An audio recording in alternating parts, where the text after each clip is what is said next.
The Little Prince, written by Antoine de Saint-Exupéry, narrated by Anton Stephans, production by Fitzrovia Post. Once, when I was 6, I saw a magnificent picture in a book all about the jungle called True Stories. It showed a boa constrictor swallowing a wild beast. Here is a copy of the picture. In the book it said, "Boa constrictors swallow their prey without chewing. Afterwards, they are no longer able to move, and they sleep during the 6 months of their digestion." In those days I thought a lot about jungle adventures, and eventually managed to make my first drawing using a coloured pencil. My drawing number 1 looked like this. I showed the grown-ups my masterpiece and asked them if my drawing scared them. They answered, "Why be scared of a hat?" My drawing was not a picture of a hat. It was a picture of a boa constrictor digesting an elephant. Then I drew the inside of a boa constrictor so the grown-ups could understand. They always need explanations. My drawing number 2 looked like this. The grown-ups advised me to put away my drawings of boa constrictors inside or outside and apply myself instead to geography, history, arithmetic, and grammar. That is why I abandoned, at the age of 6, a magnificent career as an artist. I had been discouraged by my failure of my drawing number 1 and my drawing number 2. Grown-ups never understand anything by themselves. It is exhausting for children to have to provide explanations over and over again. So then I had to choose another career. I learnt to pilot aeroplanes. I have flown almost everywhere in the world. I could tell China from Arizona at first glance, which is very useful if you get lost during the night. So I have had in the course of my life lots of encounters with lots of serious people. I have spent lots of time with grown-ups. I have seen them at close range, which hasn't much improved my opinion of them. Whenever I've encountered a grown-up who seems to me at all enlightened, I would experiment on him with my drawing number 1, which I've always kept.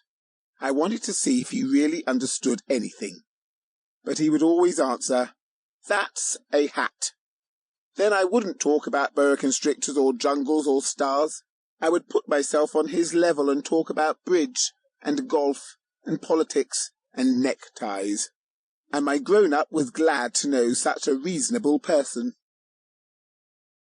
So I lived all alone, without anyone I could really talk to, until I had to make a crash landing in the Sahara Desert 6 years ago. Something in my plane's engine had broken, and since I had neither mechanic nor passengers in the plane with me, I was preparing to undertake the difficult repair job by myself. For me, it was a matter of life or death. I had only enough drinking water for 8 days. The first night, then, I went to sleep on the sand, 1,000 miles from any inhabited country. I was more isolated than a man shipwrecked on a raft in the middle of the ocean.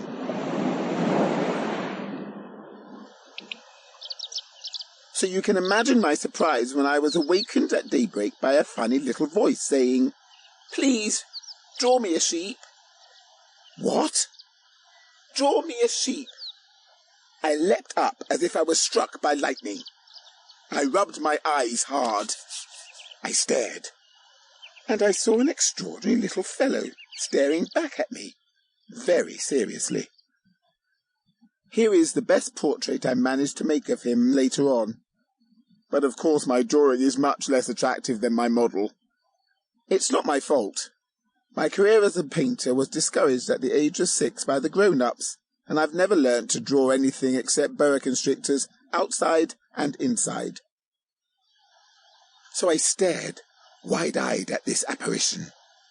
Don't forget that I was 1,000 miles from any inhabited territory, yet this little fellow seemed to be neither lost nor dying of exhaustion, hunger, or thirst, nor did he seem scared to death. There was nothing in his appearance that suggested a child lost in the middle of the desert, 1,000 miles from any inhabited territory. When I finally managed to speak, I asked him, Sample complete. Ready to continue?